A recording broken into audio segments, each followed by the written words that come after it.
വേഷത്തിലും അവതരണത്തിലും അടിപൊളി മാറ്റവുമായാണ് higher secondary വിഭാഗത്തിന്റെ മോഹിനിയാട്ട മത്സരം അരങ്ങേറിയത്. ഹിന്ദുസ്ഥാനി രാഗത്തിൽ ചിട്ടപ്പെടുത്തിയ പുതിയ കഥകളാണ് പലരും വേദിയിൽ അവതരിപ്പിച്ചത്. ദ്രാവിഡ രാജകുമാരിയും ഭക്തമീരയും എല്ലാം കാണികളുടെ മനസ്സു കവർന്നു. തോടിയും ശങ്കരാഭരണവുമെല്ലാം കലോത്സവ വേദിയിൽ നിന്ന് പിൻവാങ്ങുകയാണ്. ശിവരഞ്ജനയിലും ഹിന്ദുസ്ഥാനി രാഗമായ ജോഗിലുമൊക്കെ ചിട്ടപ്പെടുത്തിയ കഥകളുമായാണ് കുട്ടികൾ വേദിയിലെത്തിയത്.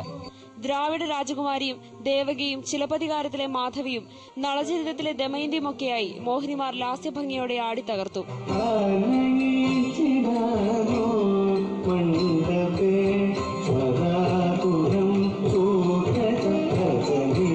കഥയിലും രാഗത്തിലും മാത്രമല്ല, വേഷഭൂഷാദിയിലും കാലത്തിനനുസരിച്ച് മോഹിനിമാർ മാറിക്കഴിഞ്ഞു.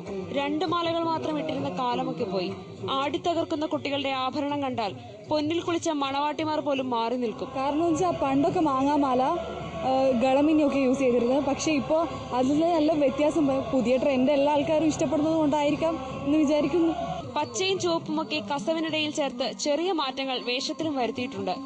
കേരളത്തിന്റെ സ്വന്തം കലയുടെ വേഷം ക്രീമും കസവുമായത് ഭാഗ്യം. അല്ലെങ്കിൽ പല നിറത്തിലും മോഹിനിമാരെ കാണേണ്ടി വന്നേനെ. കലോത്സവ വേദിയിൽ നിന്നും ക്യാമറമാൻ പ്രശാന്ത് ആൽബർട്ടിനൊപ്പം പി. അമ്പിളി, ഏഷ്യാനെറ്റ് ന്യൂസ്.